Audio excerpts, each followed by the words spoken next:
Good morning. Soil mechanics के दो जो हमने वीडियो लेक्चर कंप्लीट किए उसके बाद मैंने इसमें ये वाला पोर्शन डाला ताकि आपका इंटरेस्ट डेवलप हो कि इन वीडियोज का जो पर्पज़ है वो एसएससी जेई के जो टायर 1 के क्वेश्चन है, सिमिलरली ऐसे ही क्वेश्चन एचपीएससी एई में भी आते हैं। थोड़ा बहुत डिफरेंस रहता है उसमें, बहुत एक आध भी क्वेश्चन ऐसा नहीं होता जो थोड़ा बहुत भी लेंथी हो, पैटर्न यही रहता है। तो जो 2023 में पेपर हुए हैं 4 सेट के, वो हम यहाँ डिस्कस करेंगे। यहाँ पे पहला सेट है, एक शिफ्ट में कितने क्वेश्चन सॉइल मैकेनिक्स के आए हैं। पहला है 9 अक्टूबर का है, तो इसमें से 10 क्वेश्चन हैं जो हमें मिले हैं। हो सकता है 11-12 हो, लेकिन 10 बिल्कुल एग्जैक्टली मैच किए हैं। यानी कि 100 क्वेश्चन जो आपके आए हैं उसमें से 1/10 हिस्से की चर्चा हो रही है। ऐसे डिफरेंट डिफरेंट सब्जेक्ट में भी करेंगे। तो ये कौन से 10 क्वेश्चन है और कितनी डिफ़िकल्टी होती एक कैंडिडेट को अगर उसमें वो सॉइल मैकेनिक्स को ध्यान में रखता। चूंकि ये क्वेश्चन लगातार नहीं है, 4 क्वेश्चन डिफरेंट डिफरेंट सब्जेक्ट्स के हैं, फिर एक सॉइल मैकेनिक्स है, फिर डिफरेंट सब्जेक्ट्स हैं, फिर एक सॉइल मैकेनिक्स है, तो इजी क्वेश्चन भी उतना इजी फील नहीं होता है, क्योंकि बीच में जो अदर सब्जेक्ट्स हैं वो कितने इजी और डिफ़िकल्ट हैं उस पर डिपेंडेंट करता है कि इसमें आपकी फीलिंग कैसी आएगी। ये बात बहुत अच्छे से समझिए। जैसे आप अचानक से अगर बैठ के पढ़ना शुरू करेंगे तो आपको लगेगा कि हर सब्जेक्ट में आपको ठीक ठाक नॉलेज है। अगर लेकिन वही एक एक क्वेश्चन इधर से थोड़ा टफ़र, इधर इजी, फिर टफ़र, ऐसे कंबाइंड कर दिया जाएगा तो वो पेपर आपकी एक लेवल की एनर्जी डिफ्यूज कर देता है। तो इसलिए ज़रूरी होता है कि हम एक दिन में 2 सब्जेक्ट पढ़ें या एक सब्जेक्ट अच्छे से पढ़ें, फिर सारे सब्जेक्ट्स के क्वेश्चन लगाएं। तो इस चीज़ को भी समझना है। किसी पर्टिकुलर डे पे पर्टिकुलर टॉपिक में महारत आ जाने भर से क्वेश्चन पेपर में मार्क्स बहुत अच्छे नहीं आते हैं। खैर, फिलहाल ये देखिएगा कि सॉइल मैकेनिक्स के एक पेपर में जो क्वेश्चन आए हैं उनका लेवल क्या है और उनसे डील कैसे किया जाए, क्या नॉलेज होनी चाहिए। पहला क्वेश्चन है, in shrinkage limit experiment mercury is used for. जो श्रिंकेज लिमिट एक्सपेरिमेंट होता है उसमें मरकरी का यूज किसके लिए किया जाता है, तो उसके एक्सपेरिमेंट को हमने यहाँ दिखाया है। यहाँ पे पहले वेट सॉइल लेते हैं श्रिंकेज डेस्क में, फिर ड्राई सॉइल जब श्रिंकेज हो जाता है उसको मेजर करते हैं। इसके बाद ये हमने अपरेटस शो किया है। इससे रिलेट करके ईएससी में क्वेश्चन पूछा गया था जिसमें जैसे ये वेट सॉइल है, फिर ड्राई सॉइल है, श्रिंकेज होने के बाद वेट कम हो जाएगा, तो उसका इनिशियल वेट 32.2 दिया है और फिर उसके बाद वेट 20.2 हो जाता है। उसके पहले सॉइल एक सर्टेन वॉल्यूम डिस्प्लेस करती है। जब मरकरी में हम डिप करते हैं, यहाँ पे मरकरी यूज की गई है अपरेटस में, वो वॉल्यूम दिया था 21.8 सीसी और उसके बाद घट के हो गया 11.6 सीसी। और उन्होंने आपसे पूछ दिया कि श्रिंकेज लिमिट बताओ। मतलब एक प्रॉपर अपरेटस या प्रॉपर टेस्ट जो एक्सपेरिमेंट है उसमें जो जो चीज़ें होती हैं उनके डाटा दे दिए और नेट में उसका एक्सपेरिमेंट का नाम ही श्रिंकेज लिमिट है, तो उससे निकलेगा क्या, श्रिंकेज लिमिट ही निकलेगा। उसकी वैल्यू पूछ दी। ये ऐसी की प्री का क्वेश्चन था। अब अगर लॉजिकल चीज़ें क्लियर है तो एक लाइन का क्वेश्चन है, जो वेट ड्राई सॉइल का जो कम हुआ है उसमें जो डिफरेंस आया उसको WD बोलते हैं, अपान जो लास्ट का वेट है यानी 20.2, इससे जो वैल्यू आई वो इनिशियल वैल्यू है और उसके बाद जो लास्ट की वैल्यू आई वो इसका डिफरेंस जो 21.8 माइनस 11.6 करेंगे उसका डिफरेंस अपॉन 20.2, और उसमें उसकी डेंसिटी का भी मल्टीप्लिकेशन करेंगे क्योंकि वो वॉल्यूम है। वॉल्यूम में जब डेंसिटी का मल्टीप्लिकेशन होगा तो वो वेट बन जाएगा। आपस में डिफरेंस कर देंगे, श्रिंकेज लिमिट आ जाएगी। इतना इजी नहीं है, ना इसमें आना है। समझने के पॉइंट ऑफ व्यू से जिसे थोड़ा बहुत समझ में आया होगा वो इसको समझ गया होगा कि मैं किस सेंस में बात कर रहा हूँ, अगर ईएससी के क्वेश्चन आपने प्रीवियस ईयर के देखे होंगे। खैर, यहाँ पे क्वेश्चन जो पूछा था वो ये पूछा था कि मरकरी किसके लिए यूज होता है। जो मरकरी लेवल डिवाइस है वो इम्पॉर्टेंट कंपोनेंट है श्रिंकेज लिमिट अपैरेटस में, और इसमें जो मरकरी का यूज होता है उसका बेसिक यूज होता है जो वॉल्यूम चेंज ऑफ सॉइल है स्पेसिमेन ड्यूरिंग ड्राइंग। यानी जब हमने बताया आपको 21.8 सीसी था वो कम हो गया, कितना हो गया 11.6 सीसी। तो ये किसका काम है, ये मरकरी डिप्लेसमेंट जो वॉल्यूम का करती है या उसमें जाके सॉइल की वजह से होता है डिस्प्लेसमेंट, वही डिफरेंस जो है ड्राई वॉल्यूम ऑफ सॉइल निकालने के लिए वो होता है। तो determine dry volume of soil इसका करेक्ट ऑप्शन हो जाएगा बी पार्ट। ठीक है, खैर चलिए नेक्स्ट क्वेश्चन की तरफ पढ़ते हैं। अगला क्वेश्चन है, in a compaction test the dry unit weight. ये पूछे गए क्वेश्चन है 2023 के 9 अक्टूबर के दिन के। कॉम्पैक्शन टेस्ट में जो ड्राई यूनिट वेट होता है वो इंक्रीज करना एक लिमिट के बाद बंद कर देता है, वो लिमिट बोलते हैं ऑप्टिमम मॉइस्चर कंटेंट। कारण क्या होता है, जो हम फिगर भी बनाते हैं उसमें इसी तरीके से शो करते हैं, ये ऑप्टिमम मॉइस्चर कंटेंट होता है, इधर ड्राई यूनिट वेट होता है और इधर पे मॉइस्चर कंटेंट होता है। तो ये इसके बाद डिक्रीज करने लगता है, या हम ये कह दें ये इंक्रीज होना बंद हो जाता है। तो उसका रीज़न ये होता है, जो इंक्रीज ड्राई यूनिट वेट में टेक्स प्लेस करता है वो एक पर्टिकुलर वाटर कंटेंट तक करता है, जिसको बोलते हैं ऑप्टिमम मॉइस्चर कंटेंट। इस पे ल्यूब्रिकेशन इफेक्ट मैक्सिमम होता है। इसके बियॉन्ड वाटर कंटेंट इंक्रीज करता है, लेकिन कोई चेंजमेंट ल्यूब्रिकेशन में नहीं आता है, बल्कि वाटर जो है स्टार्ट कर देता है सॉलिड को रिप्लेस करना। वाटर क्या कर देता है, सॉलिड को रिप्लेस करना स्टार्ट कर देता है। और ऑप्शन में कहीं पे भी आपको आ रहा है water particle start occupying space of soil grains. तो अगर आप इसके फंडामेंटल से क्लियर है तो आप इजीली इसका करेक्ट ऑप्शन लगा ले जाएंगे। तो वाटर कंटेंट या water start replacing the solid, water start replacing the solid. हमने फिगर भी बनाया हुआ है, आप देख सकते हैं। अगला क्वेश्चन है, स्पेस दिया है, is a method of measuring the undrained shear strength of cohesive soil. Even अगर आप सही से नहीं पढ़ें तो ये भी गलत कर जाएंगे, कितना सरल है। वेन शियर टेस्ट होगा। अब वेन शियर टेस्ट के बारे में थोड़ा सा जान लेते हैं। जो शियर वेन टेस्ट होता है इसमें एक रॉड यूज होती है, नीचे इसमें वेन्स के ब्लेड होते हैं, उसको वेन्स ब्लेड बोलते हैं या वेन ब्लेड, ब्लेड वेन्स, जो भी बोलना चाहो। वो इस तरीके से होते हैं कि जैसे एक मथानी जो मथा जाता है उसमें छोटे छोटे वेन्स ब्लेड्स होते हैं। अगर उसी का बड़ा रूप ले लो, या आप लस्सी बनाने में जो यूज होता है उसके जो ब्लेड्स होते हैं उनकी जो डायमीटर है वो इधर लेफ्ट साइड के ब्लेड की जो विड्थ है और राइट साइड के ब्लेड की विड्थ है, पूरी डायमीटर को डी बोलते हैं। इस बात को समझिएगा, पूरी डायमीटर को डी बोलते हैं। और जो ये वाली लेंथ होती है जिस पे ब्लेड नहीं होता है वो 10 टाइम्स डी होती है। इस पे भी क्वेश्चन पूछा जा चुका है। और जो ब्लेड की लेंथ या हाइट होती है वो 2 टाइम्स डी होती है, और ये वाली डी होती है। होता क्या है कि इसमें जब आपका वेन जो रॉड होती है ये ग्राउंड लेवल तक है, सॉइल में पेनिट्रेट किया जाता है, ग्राउंड लेवल तक अगर है तो ये सिंगल शेयरिंग का केस है। और अगर बिलो द ग्राउंड लेवल चला जाएगा तो ये 2 वे शेयरिंग का केस है।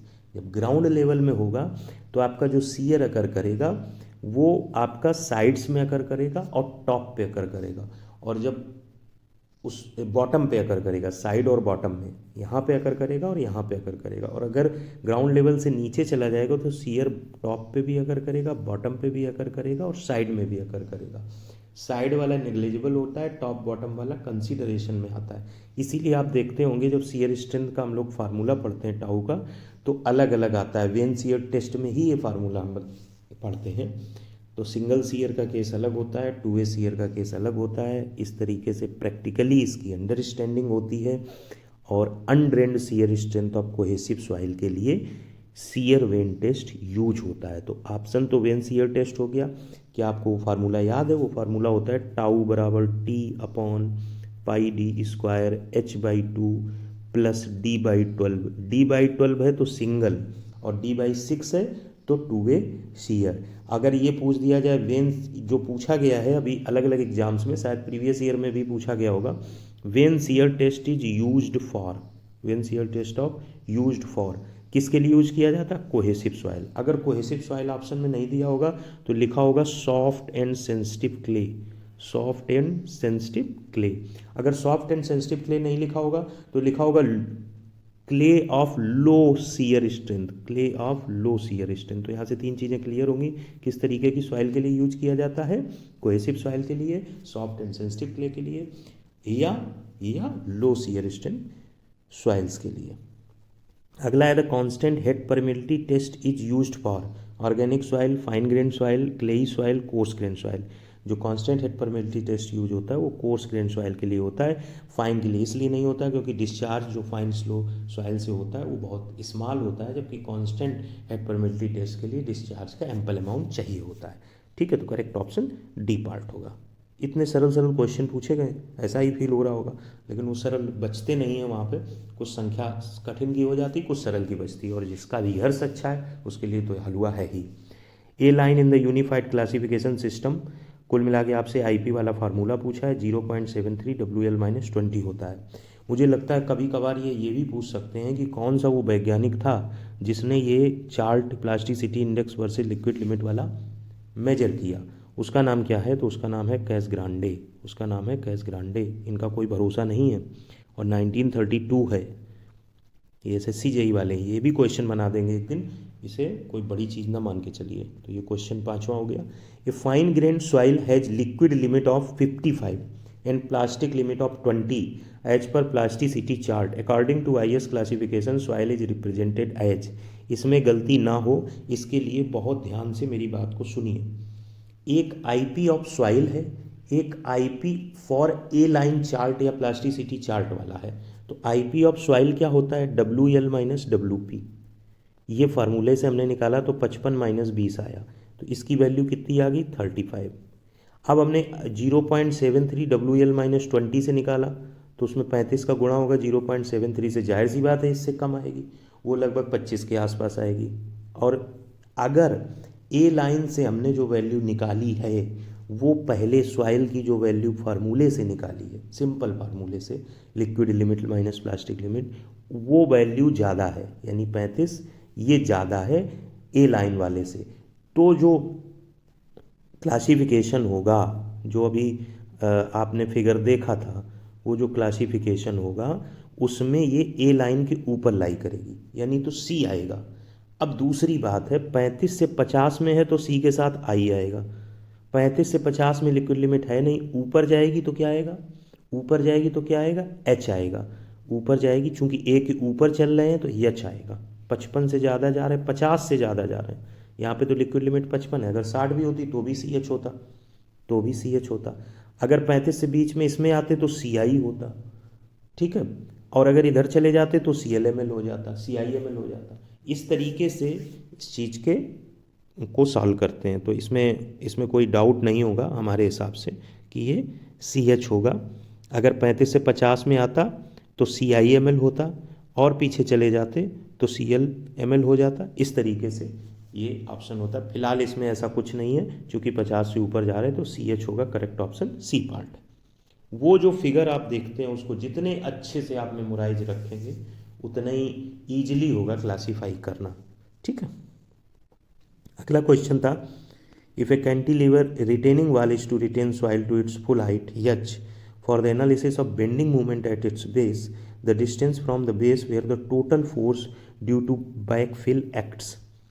अगर इसका आंसर देना है तो 0.33H, अगर इसको समझना है तो थोड़ा कुछ कॉन्सेप्ट रिटेनिंग वॉल का समझते हैं। Total various types of loads और फोर्सेज जो रिटेनिंग वॉल पे लगते हैं वो ये हैं: lateral earth pressure, surcharge loads, axial load, wind on project stem, impact forces, seismic earth pressure, seismic wall self weight forces. जब हम सरचार्ज लोड्स को पढ़ते हैं तो जो ये बात क्वेश्चन में कही गई है वो आती है जहाँ पे टोटल फोर्स एक्ट करता है to find out the bending movement. और वो कि कहाँ कहाँ एक्ट करता है? वो बैक साइड के बाल पे एक्ट करता है, कितने? H/3 पे, और H/3 का मतलब है 0.33H। तो जो टोटल फोर्स की बात है, जबकि उसी फोर्स का एक कंपोनेंट है जो H/2 पे एक्ट करता है। तो जब आप रिटेनिंग वॉल को अच्छे से पढ़ेंगे, इस पर समय व्यतीत करेंगे, तो आप ये सब चीज़ बहुत ईजीली हो जाएगा करना। ये क्वेश्चन बहुत बार आया हुआ है, तो करेक्ट ऑप्शन 0.33H होगा। Which method involves driving piles along both sides of an existing wall and inserting a needle in the form of pile caps through the existing one? ये भी क्वेश्चन शायद DSSB JEE का है, जो कि SSC JEE में पूछा गया है। ये पाइल मेथड होता है। पाइल मेथड कहाँ यूज होता है? क्लेई सॉइल्स में और वाटर लॉक्ड एरियाज में यूज होता है। ये एक नया क्वेश्चन बन सकता है। Pile method is very useful, most of the time useful in clayey soils और वाटर लॉक्ड एरियाज, और बोथ एंड भी। तो ये आपका बोथ एंड भी हो जाएगा अगर दोनों दिए हुए। And for walls carrying heavy loads for underpinning very light structures, the piles are driven along the structure and then brackets और cantilever needles are provided to carry the structure. तो इसका करेक्ट ऑप्शन पाइल मेथड होगा। इसके बाद जो नवा question पूछा गया तो बहुत बच्चों वाला क्वेश्चन था। KP पूछा है, K दे दिया है, आपको फार्मूला पता है, K × KP = 1, तो 1/4 है तो 4 हो जाएगा। इसके बाद जो लास्ट क्वेश्चन था, 10वां क्वेश्चन था, हम कम क्वेश्चन इसलिए लेके चल रहे हैं ताकि आपको पर्टिकुलर एक पेपर में पूछे गए क्वेश्चंस की विड्थ, डेप्थ, वैरायटी और जो आप पढ़ते हैं उसके अकॉर्डिंग आपको क्या पढ़ना चाहिए, इसके बीच के डिफरेंस को आप समझ लें। धीरे धीरे चीज़ों को करें, जैसे ही नोटिफिकेशन वगैरह की चीज़ें आएंगी स्पीड थोड़ी बढ़ा दी जाएगी। हमें ये लगता है कि जब हमारी प्रिपरेशन एक लेवल तक हो जाएगी तो फिर एग्ज़ाम कोई